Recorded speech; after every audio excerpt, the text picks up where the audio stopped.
on this computer. Yeah. Okay, excellent. So hi everyone.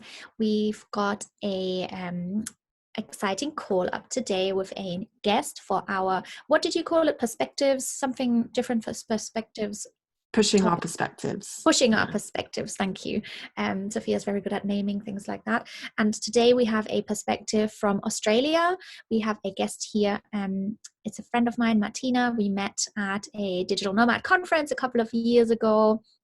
And Martina is from Australia. You're from, well, actually, I'll let you introduce yourself. But the idea is that we would like to, get different perspectives from nomads all around the world, because that is kind of our unique superpower, that we just know so many people from all over, and we can learn from everybody else's like home countries or countries where we are based, to find out how what the situation is like, how the governments are reacting, what kind of take the public has on these topics as well, which Laura just did in a really short introduction, which is very interesting. So that's why we're here together. And Martina, do you want to introduce yourself quickly? Not quickly, do you want to introduce yourself so we find out a little bit more about you? Yeah, for sure. So, hi, I'm Martina. I'm a digital nomad and a social impact consultant. I work with nonprofits on different projects to help them increase their activity and do their awesome stuff. And I'm currently at my mum and dad's house in Numeralla in New South Wales in the Snowy Mountains, which is, if you have any idea of Australian geography at all, we're about halfway between Sydney and Melbourne. So in the bush, which is how we describe things here. If you're not in the city, you're in the bush. And I'm in the proper bush. We've actually got a property of 100 acres of trees and bushland. Everything that you think it is. We got kangaroos, we've got koalas, we've got echidnas. It's it all smells like eucalyptus. It's really lovely. It's a really nice place to be. We're about 25 kilometres from the nearest town, nearest big town, which by Australian standards, it's a town of 6,000 people. That's quite a large town in our country. And yeah, it's where I grew up, and it's where I'm living now due to COVID-19, which is as many digital nomads are experiencing. It's interesting being back living with your parents. But for me, this is actually the second time this year that I've been unexpectedly living at home, because during January, when our world was burning down, this is also where I was, because I needed to be here. I couldn't leave here. I needed to defend my home from fire, which is an unfortunate reality of the world that we're living in and moving toward in many parts of the globe. Not really sure, Jenny. Should I just Thank you. No, that was perfect. I think we got I already know you, but the others don't, so we got a little sense of you. And I almost started crying when you just were saying that, like, you literally like defending your home. I don't think any of us, or most of us, probably can't really imagine what that feels like. So obviously that was the bushfires that were the biggest bushfires ever in history in Australia, which also coincided with like the biggest bushfires and the or rainforest fires in the Amazon at the same time, and probably many more that we haven't heard of because they didn't get enough publicity. But yeah, I would love to hear a little bit more, or we would all love to hear a little bit more of your own personal experience of what that was like. I think it's just so hard for us to imagine what it feels like to see your country, and especially as you just described it, like this beautiful place. We can all kind of imagine how lovely it is there. And I've been to Australia. I've kind of, it just sounds terrible. So are you happy to describe a little bit more what it was like during January? Yeah, absolutely. So bushfires are a part of Australian life. They are just a thing that happens here. We're the driest continent. We have very, very little rainfall here. And we also have large amounts of our country are covered in the type of forest that actually uses fire to reproduce. Some of our trees actually need fire in order to open their seed pods. The Indigenous people in Australia were very active land managers, and they used fire very actively to manage the landscape and look after the landscape. So they practiced very regular burning, which was done carefully, and it was done in a very well managed way. The European colonizers, of course, decimated the indigenous population, and one of the things that was lost was the traditional burning and land management practices. And while, of course, the pastoralists did do some burning, the very indiscriminate sort of burning that you see in agriculture, where they just said, oh yeah, we need this paddock cleared, we'll just set it on fire, sort of thing. The careful burning of the country was no longer done, and so the landscape has changed a lot. And yet it is still a landscape that burns easily. It does recover in a way that some other landscapes don't recover, but we also have different types of forests that are not meant to burn. So we have, Australia is an entire continent. It has very, very diverse forests and diverse climates. We have a lot of our dry temperate forest, which is our bushland, which is the sort that burns. We've also got rainforest that's not meant to burn. We've got old growth temperate rainforest, which is not meant to burn. And all of these things burned this summer as well. Trees that were 2,000, 3,000, 4,000 years old burned, and they won't be coming back. In Tasmania, which is the southernmost part of Australia, the little island at the bottom. And rainforest in Queensland burned. That's not supposed to burn. And so we've lost about 1 billion animals this year, or in this season.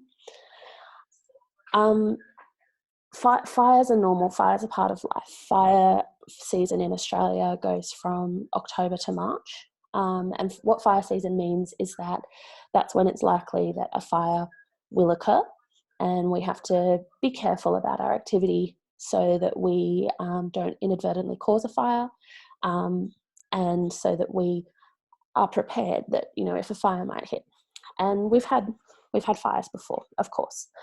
The fires we've had before have been short and sharp. They've lasted a few weeks. They've lasted a few days sometimes. We had a particularly devastating fire in 2009, which is known as the Black Saturday fires, where 279 people were killed in one afternoon because the fires raged so intensely that day. But it was one day. These fires started burning in August of 2019, and they were only put out in February of 2020. The country has been on fire from August to February. August is the middle of winter in Australia. It's not supposed to burn during August. Official fire season doesn't start till October, and we don't usually get fires in October anyway. It's usually still too early, too cold, too wet. We have been in the middle of a pretty intense drought. The entire eastern side of Australia has been in drought for a couple of years. It hasn't been as long a drought as other droughts that I've lived through. For example, we had this drought called the Millennium Drought around the year 2000, from sort of the late 90s, sort of 97 through to about sort of 2004 was this period known as the Millennium Drought, which was pretty intense. And we had some pretty intense fires during that period as well. This one was more intense, but it's only been going on for about 2 years. So it's a more acute sort of drought. That's sort of well known. What I think that people have missed with the fires, one of the causal factors, is I saw a few articles about this, and I kept reading. And yeah, there was a massive heat wave, a massive warming event in August in Antarctica. The temperature in the middle of winter in Antarctica was about 40 degrees Celsius warmer than it typically is. It's typically about -50, and it was about -10.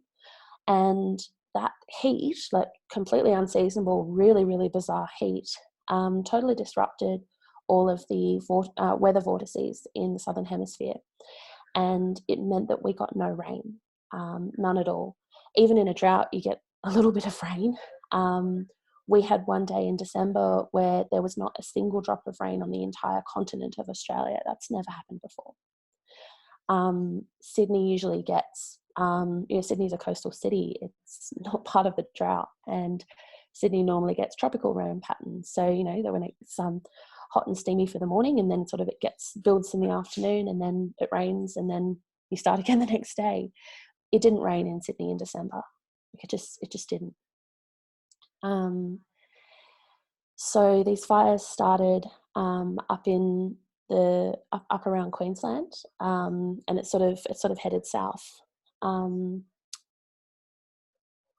It was bizarre how intense it was in August, but we all just sort of, well, what do? You watch it, So we just sort of watched it. It built, it moved south. We had fires starting around Sydney, which, as you guys would know, is a really populated area. It's the most populous city in Australia.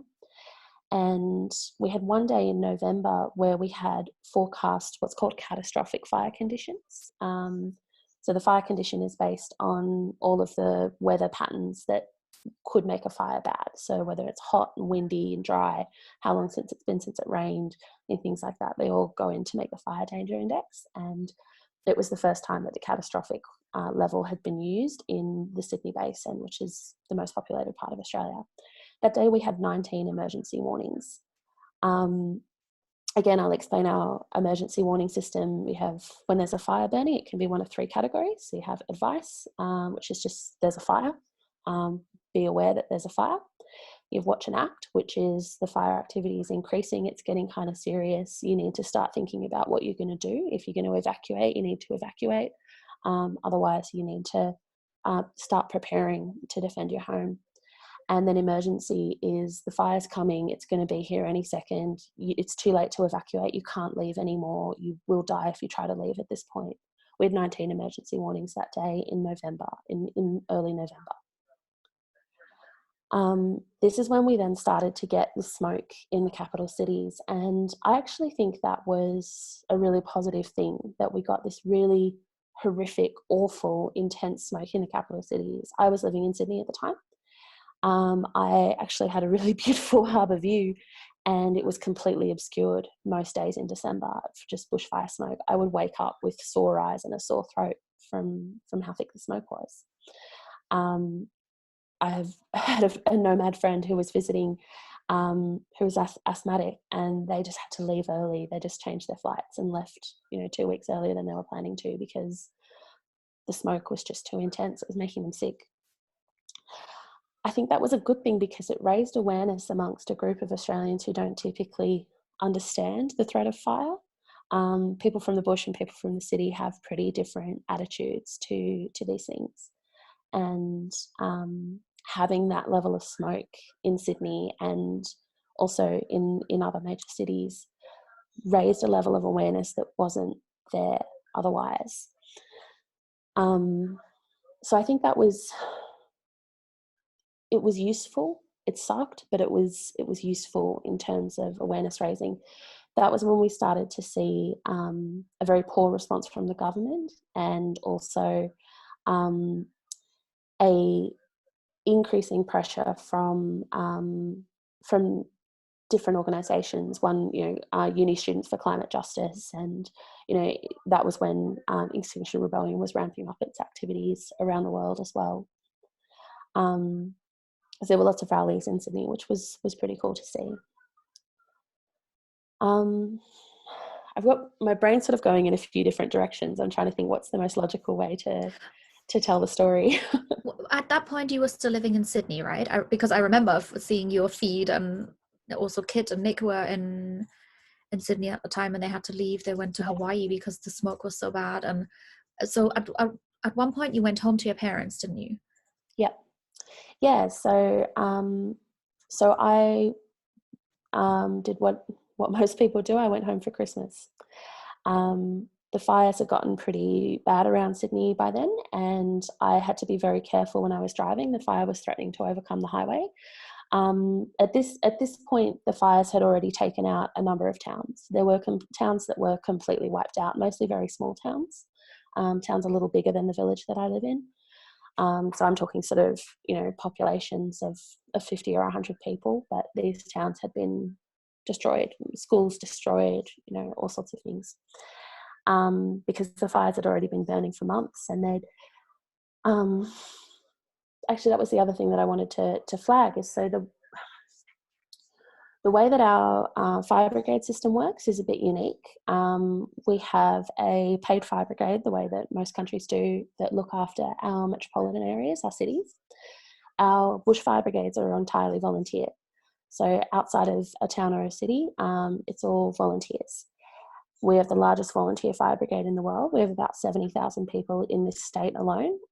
Across the country, it's even more. And but on top of that, every homeowner can volunteer to, like you can be a firefighter. You just have to fight the fire. You don't need the uniform to do it. We have a policy of no mandatory evacuations in the face of fire. Everyone is responsible for their own safety. Everyone has to make their own decision to keep themselves safe. So we have a lot of information that's made available. People can make the choice to evacuate. Other people make the choice to what's called stay and defend. And so that is literally fighting the fire and defending your own home from the fire. That's quite a common choice in the bush. It's not a very common choice in the suburbs or in towns, although there are people who make that choice.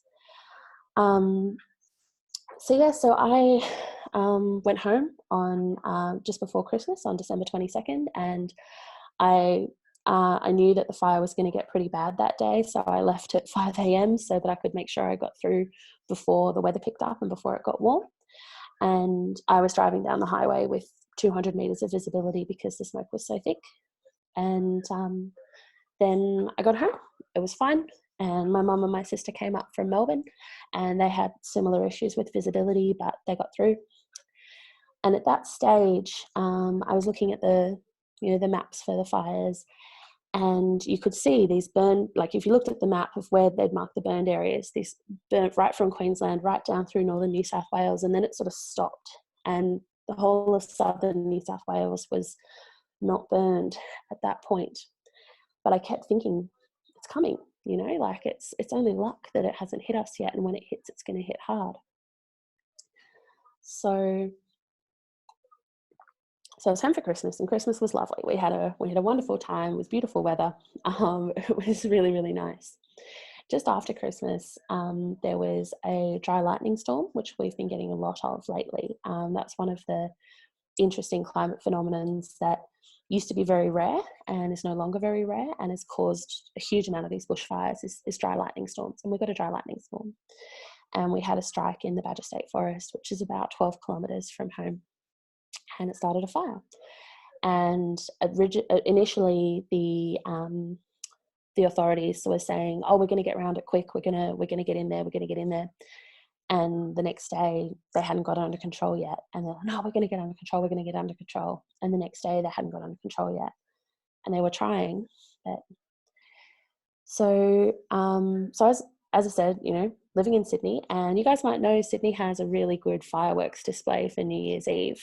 It's pretty well known around the world, and I had a harbour view from my apartment in Sydney, so you've got to use these things when you have the opportunity. So I wanted to go back to Sydney to watch the fireworks, and I wanted my family to come with me. And my mum and my sister were like, yeah, let's come. And my dad was like, fires, it's only 12k away. I think I'm just I'll just hang out here, just stay, just in case. I'm like, okay, that's fair. So my mum, my sister and I went to Sydney on the 30th of December.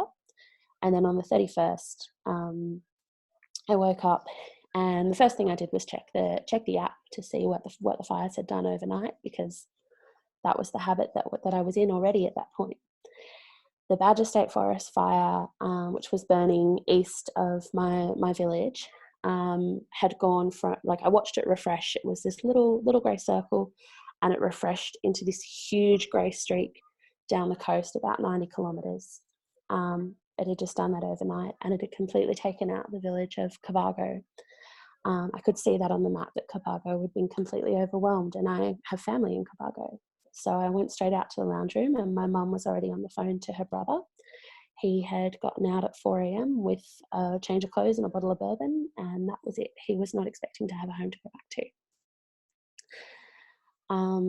So my mum, my sister and I tried to do the things that we would normally do if we were having a visit together in Sydney, you know, a girls' weekend, like we went out for breakfast, and we just couldn't focus on anything. We were just checking our phones, checking the updates from what was going on down the coast, but also what was happening in a place called Malakuta. Malakuta is a small little holiday destination on the coast, one road in, one road out, and that road was cut by the fire, and the fire was approaching. And there were about 5,000 people on the beach in Malakuta, and the only safe place to be, the only place that was in any way safe from the fire, not safe, but you weren't going to burn to death if you're on the beach. And that was the only place to be. The houses were not defensible. So there were 5,000 people standing on the beach waiting for the fire to approach, and their only option was to go in the water. And so if you can imagine standing there with your children, babies, with the only option to dive into the ocean to protect them from the heat of the bushfire, that's what 5,000 people faced that day. And as the day went on, the stories got more and more intense. We started to hear reports that there was a man unaccounted for at Balaura, a 72-year-old man at Balaura, and we thought, hang on a second, Cole's probably about 72 years old, isn't he? And yeah, it was Mum and Dad's friend. I've known him all my life. And the fire had come through at about 2 a.m. He had been on his way to the fire shed because he was a volunteer firefighter. But when I say Balaura is remote, you know, it's steep four-wheel drive only tracks, like dirt tracks. And he rolled the vehicle on his way to the fire shed. And we hope that he was killed when the vehicle rolled, because the alternative is that he lay there trapped, conscious, and the bushfire arrived, which is just a horrible thing to think about. But yeah, so he was killed. We started to hear more and more stories that were coming out of the coast at places like Lake Conjola. One of the most incredible stories I remember hearing out of that one was a large family who were camping, because everyone goes camping and goes to the coast for summer holidays, for Christmas holidays. That's what we do. And they were in camper vans on the edge of the lake, and the fire was approaching, and they had no shelter at all, and they were running into the lake and they were screaming. And a man in a small tinny, like a little 6-person boat, heard them and went over there, and he got 14 adults and children and 2 dogs into his little 6-person boat, and they got out into the middle of the lake, and from there they watched that man's house burn down, but he saved all their lives.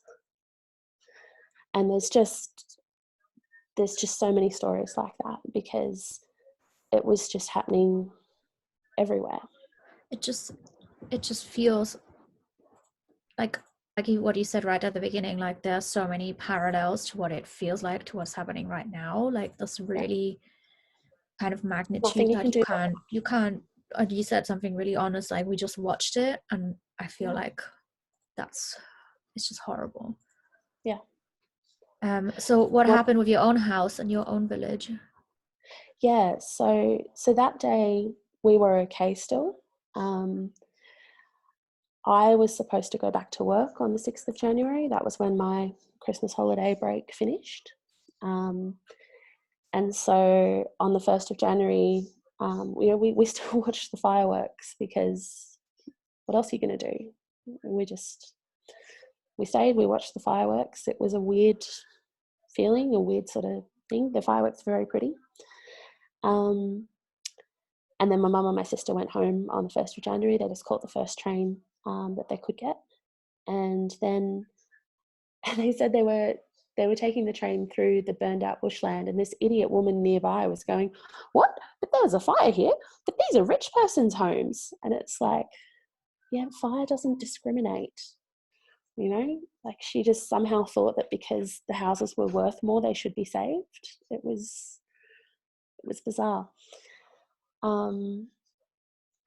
So then I was sort of sitting around on January 2, and I was looking at the updates, and I just thought, I can't stay here. I've got to go home. I've got to go and help. I called my dad, and he said, yep, you know, understand if you've got to work, but an extra pair of hands never goes astray. So I went and did some shopping. I went and bought some masks and some protective footwear and eyewear and stuff, and went home again. It was about a 6-hour drive, so I just, took it slow and steady and came back, and didn't know how long I was going to stay, much like now, except that, now I have some idea that I'm going to stay a few months. Then I was thinking, I'm going to stay a few weeks. January 4th was the really scary day. The fire started burning closer and closer. I talked earlier about the dry lightning strikes. What can often happen with those is that they hit a tree and they start a fire, but it burns underground, or it burns within the stump for a number of days. And then the fire sort of builds up, and then after a number of days, then it emerges as a fire. So they're not always immediately obvious. And it was the same lightning storm had started a number of other fires that then made themselves known around that time. January 4, the fire just tripled in size, just everywhere, and it spread right. That was when it started to get close to us. We had the air just turning black. You can see it's black out there because it's nighttime now, but that's how it looked at 4 p.m. It was just really bizarre. I'm very lucky because both of my parents are trained volunteer firefighters. So we have a very good setup. The thing about the stay and defend policy is that it applies to anyone. Anyone can choose to stay and defend, but you should only choose to stay and defend if you have a good setup and if you know what you're doing. And we have that. And my dad's been a volunteer firefighter for decades, and we have proper firefighter standard hoses. We have about 200,000 litres of water, because we're not on town water here. We have our own rainwater tanks. Petrol pumps. You can't rely on electricity during a fire, because it often it eats the power poles. So the power poles come down. So you usually have a power out when it's bad, but we have petrol pumps, so you can get the water pressure, and a cleared area right around the house, and all the things that you need to defend a property. So we sat around the table. We had my mum, my dad and my sister and I, and also my great uncle who evacuated from the coast up to us. So my 85-year-old great uncle and his German Shepherd. And one of my dad's friends from Canberra came down to help us as well, with some more water and another pump. And yeah, so we would sit around the kitchen table, which is where I'm sitting now, and have basically plan the battle, handing out handheld radios and deciding who would take which hose, and, discussing where the fire was likely to arrive from, and what our plan of attack would be, and what we would do when what would happen, and different things. It was like going to war. But until the enemy arrives, all you can do is wait. And I remember my sister saying to me, it's that flight or fight response, but the response is fight, but there's nothing to fight. And so you're just desperately trying to fight it, but there's nothing you can do. And just that anxiety of just sitting around and watching other communities around us burn, and constantly looking at the map, trying to determine how far away the fire was. At its closest, it got 1 kilometre from here. I didn't go back to work when I was supposed to go back to work. My company was flexible and allowed me to work from home, which was really good. But it was impossible to properly focus, much as it is now.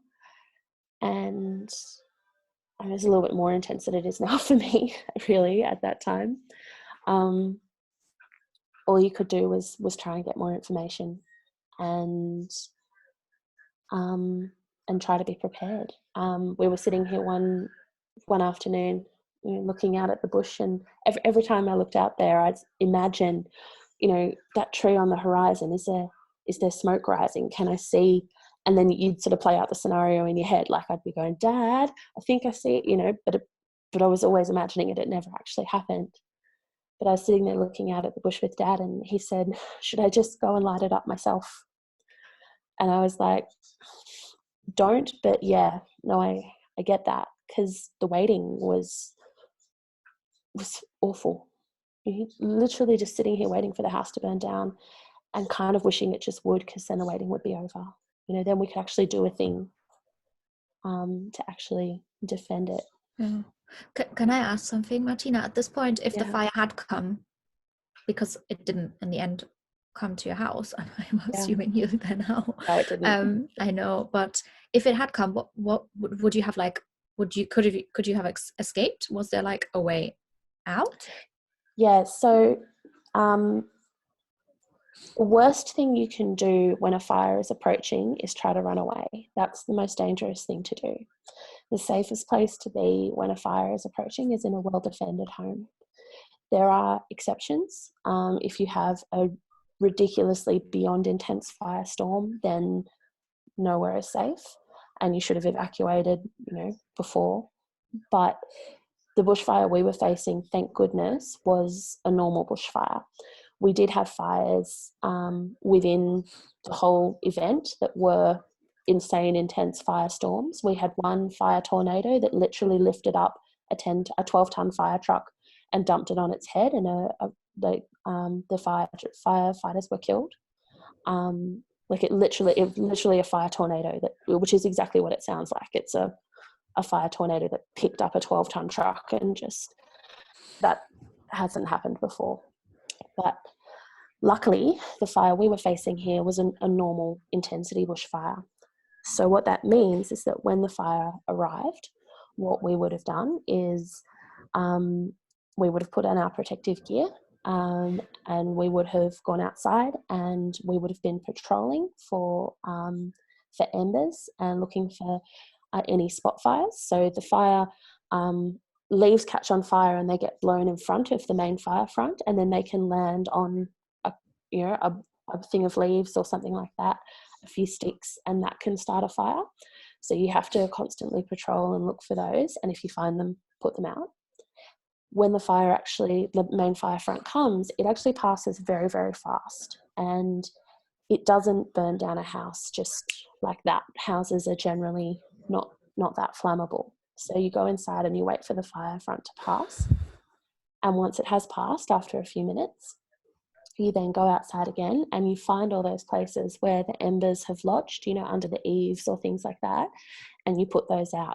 That's when houses burn down, is when the embers have lodged in different nooks and crannies, and then that causes the house to burn down. The house doesn't actually burn down as the fire front goes past. Whoa. So that's what you're supposed to do, and that's what we would have done. That's insane. Thank you for sharing the story with us. I think I was following it obviously on the news and whatnot and on social media, but hearing it like this is it's like a total different thing. I have some photos if you want to see my photos. Yeah. I put some together. And then maybe we'll have some time to have some questions as well. Obviously, what I'm most interested in is, how did the government react? How did the public react? And kind of what you said, you have such a large volunteer fire brigade. Now, I'm assuming that all of those volunteer firefighters are they must be very passionate about this. So do they generally believe in climate change? Do they feel there's a connection there? And do they have some kind of sway with the general public? Because I'm assuming the way I see it is that they're kind of the heroes of the nation, right? So yeah, but let's look at the photos first. Okay. Are these the ones, did you take them yesterday or something you said? Yeah, I took some of them today and yesterday, and some of them are from the when it was actually happening. So this was taken today. This is the view behind me when the sun is up. It's beautiful. It's very pretty place. And it's looking very, very green because we've actually had some rain, which is really, really nice. This was it on the 1st of January, which was before the fire hit here. You can see we don't have grass. The poor little guy's trying to find something to eat pretty unsuccessfully. And you can see the smoke just hanging around. That's not as thick as it got. It got very, very thick, and the trees were really choking on it. I can still see so much smoke damage on our trees just because they couldn't breathe. This is some pictures from my balcony in Sydney. You can see how thick the smoke was. And as I said, I think that was a good thing. Australia consistently had the worst air quality in the world. In places like Islamabad are typically, 160 on the air quality index. You might get like Kabul might be like 250 or something. Canberra was 950 on the same index. Wow. Sydney was usually sitting up around 600. It was insane. This is some fire spread maps. So the one on the left is when I described that on the 31st of December, waking up on New Year's Eve. So you can see I drew some blue lines on there for somebody because I was trying to demonstrate it. You can see that blue line where the fire was when I went to bed, and then when I woke up where the fire was. It's a long way, and that was very, very scary. The one on the right is the spread of the fire as it was near our community late in the season when it was nearly finished. So it got to, as I said, 1 kilometre from home, but completely spread around our area. But we basically had one continuous fire front. It's hard to describe how far it went. It was basically the entire eastern side of the country was a continuous fire front with only a couple of very small breaks. And Australia is a massive country. Yeah. It was basically, if you superimposed it over Europe, it was basically continuous fire from Lithuania to Spain. Whoa. Just as a single unbroken front. Yeah. This is the 4th of January, not the 5th of January. I typed it wrong. The air goes weird when there's a lot of smoke, and when the activity is getting really intense. It goes really yellow, and it's really bizarre. These pictures were taken mid-afternoon. The man on the right is my dad going around looking for spot fires, as I described, trying to see if there was any embers or anything like that. This is some burned out bushland. Taken from a moving car, so they're not the clearest images.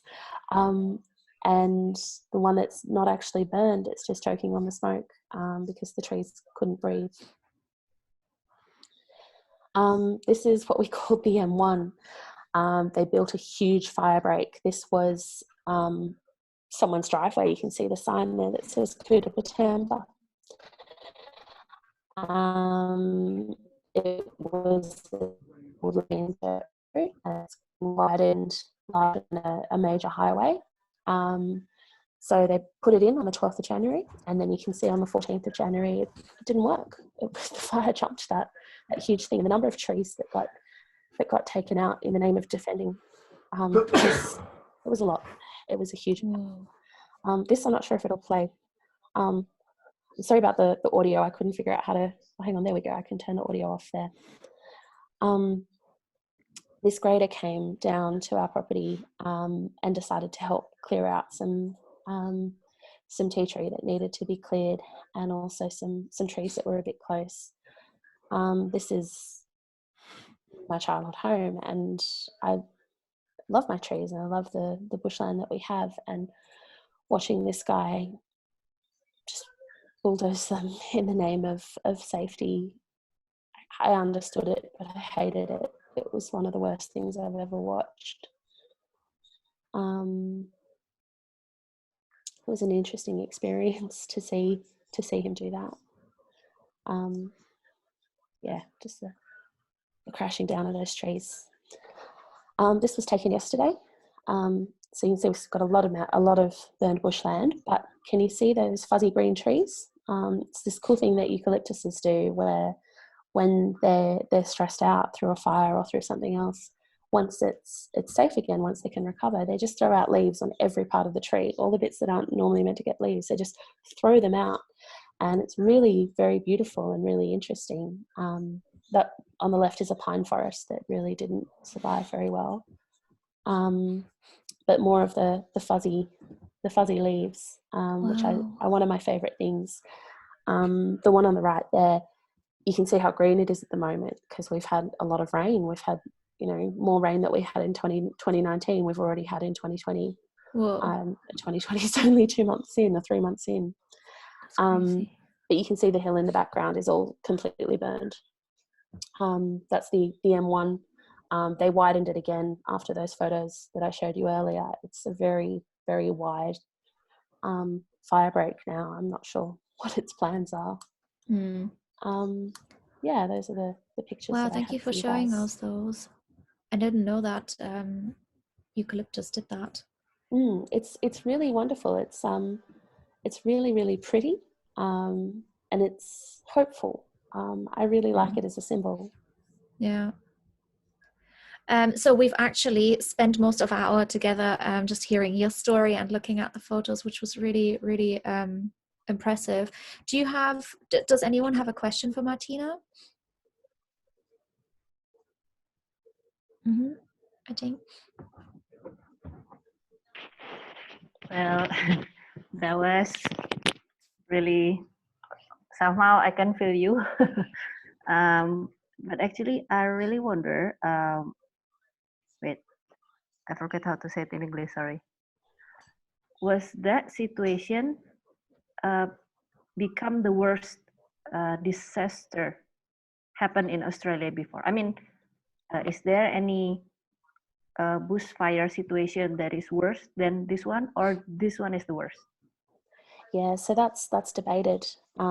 This had a huge impact on our economy and on our tourism sector. We had 150,000 people who had to be evacuated from the coast, which was insane because the roads weren't safe. Trying to get people through on highways that were under active threat was impossible. Huge amounts of businesses lost everything, all the little motels and little tourist businesses lost so much. The length of this event is beyond unprecedented. And I think the overall impact of it is definitely the most severe one that we've ever had. However, it did not burn as the most intensely. We've had more intense fire events before. In total, we did lose the most number of homes, but we did not lose the most number of homes in any shorter period. Like this, we only lost the most number of homes because it went on for such a long time. We didn't have as many deaths as we've had in previous fire events. I think in total we had about 30 or 40 deaths. As I said, Black Saturday we had 270 deaths in a single afternoon. And that fact that it was not as intense, there were not as many deaths, it was a drawn out event rather than a sudden event, has prevented our politicians from taking it seriously. Scott Morrison continues to say, Australia burns, Australia gets fires, this is situation normal, this is something we've done before and something we'll do again. Scott Morrison being our Prime Minister, he refuses to accept that this was an unusual event. There are some theories he's a Pentecostal Christian who believes in the literal rapture and the literal burning of, so, maybe it's been suggested that maybe he just was sort of thinking, oh, well, that's how it's meant to go, isn't it? Burning is maybe we're all about to go to heaven or something. But he won't take it seriously. He went to Hawaii on holiday in the middle of it all and then lied about it. He refused to answer questions. He refused to engage. The fire chief, former fire chiefs of each state had gotten together as a little council and had been trying to get a meeting with him since April last year, and unsuccessfully. And he continued to refuse to meet with them because they wanted to talk about climate change. And this government, you guys know Australia changes prime minister pretty regularly. Every prime minister that we've changed since 2007, which I think is 7 prime ministers, they've all lost their job over climate change, every single one of them. Whether it's action or inaction, that's how they've lost their job. And our current prime minister feels that strongly, and he's holding firm to the view that he thinks is going to keep him elected. Yeah. But the general public, do they believe that this has to do with climate change, that this is fueled by climate change? So that's again why I think the smoke in the major cities was really positive, because there was definitely much more talk about it than I've ever heard previously, including in previous fire events. And I think it really did draw people's attention to, this is not normal. We do not normally get weather events like this. We do not normally have no rain in Sydney in December. I think it did really serve to wake people up in a way that they hadn't been before. So that's kind of positive. Sophia, yeah. Laura, did you have any questions? Because I had two, and I don't want to. No, okay. Just two, and I know we're hitting our time marker. One is, Martina, how did that feel for you retelling that story from a sort of start to, I guess, a sort of finish, or a pause in one crisis and we find ourselves in another one?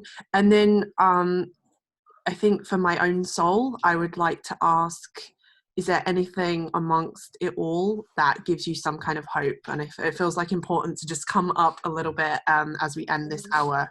So how did it feel for you to retell it? So, you know Jenny, but you don't know the three of us that well. And what gives you hope amongst it all? It's something that I'm a little bit practiced in telling now. I've told this to a few people because people have been interested in what it was like and what happened.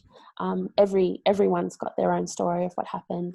As I said, there were 150,000 tourists evacuated. Plenty of them had to be on the beach, and that's something that I can't even comprehend how terrifying that would have been. The people at Malakuta that I mentioned, they were eventually rescued by a Navy boat because that was the only way to get in. The road was unusable for 6 weeks. It was insane. Telling the story, yeah, it makes me feel sad because this is a thing that happened and we can't go back from. At the moment, because for me, the feeling of being, so the situation I'm in at present is, Jenny alluded to, I was a digital nomad. I took a 9-to-5 job in Sydney to build up some skills and to learn something new. And then once I felt like I'd achieved that, then back on the road. And that was this year. So I quit my job. I finished up in the middle of February, and I was supposed to be getting on a plane next week and not coming back to Australia for the rest of the year. And I had already given up my lease in Sydney. I had already signed that over to someone else. And so I was left in the position where the only place I could go was home. And so I'm now here with my parents, in my 30s, which is not really where I intended to be. And that sense of being in one of my favorite places in the world, I love this place, when I don't want to be, and the whole world is suffering at the moment, and we're just, every morning we get up and we look at the death stats from Europe, whereas in January every morning we got up and we looked at the number of hectares burned, and the number of houses lost, and it's so bizarrely similar. It's just that sense of impending doom and of being unable to control what's going on. I'm desperately sad for all of the small businesses that have lost everything, all the ones down the coast, particularly, there's lots of little ecotourism organisations that they won't survive because they lost their major tourism season. The only thing that they were holding on for was the Easter tourism season, and now they can't do that. They will disappear. And I mean, the only thing I'm grateful for is that these were not concurrent. If COVID had hit 2 months earlier, then these would have been concurrent disasters. And I do not know how you're supposed to social distance in an evacuation centre. I don't know that that's possible. I don't know how you social distance while you are in the truck of a bushfire truck, trying to fight a fire. How do you social distance in that circumstance? I don't think you can. So that's really lucky. But these two events, one after the other, it's.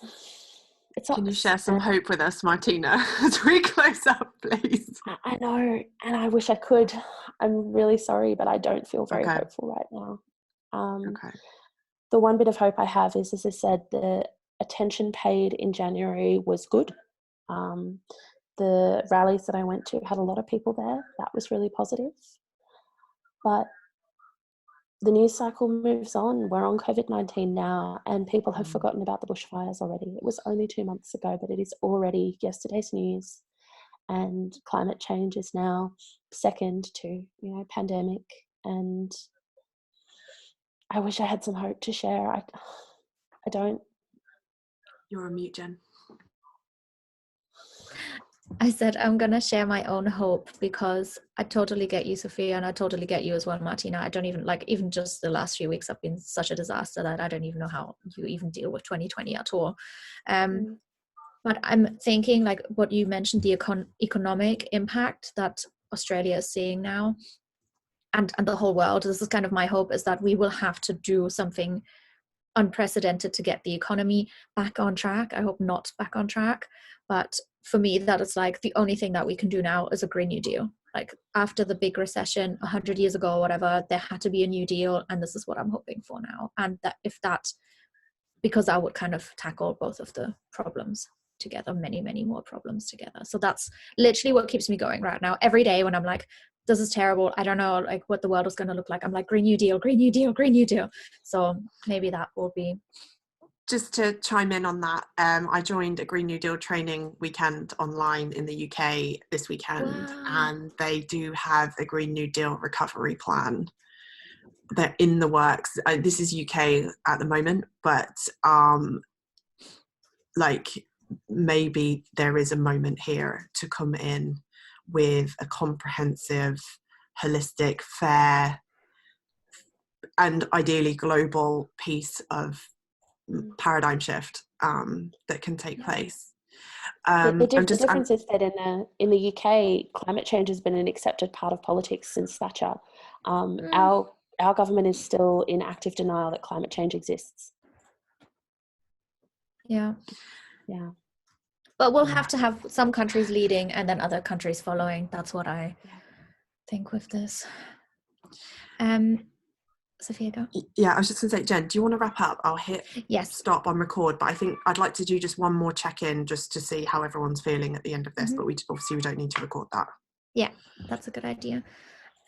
So yeah, thank you, Martina, so much for joining us. I know it's already late at night where you are, and bringing that whole story up again can't be easy, and showing us the photos. I feel like I've understood it so much better than I have ever before. So really thank you for sharing your perspective. Let's go around and see how everybody feels. Yeah, Sophia, if you can stop the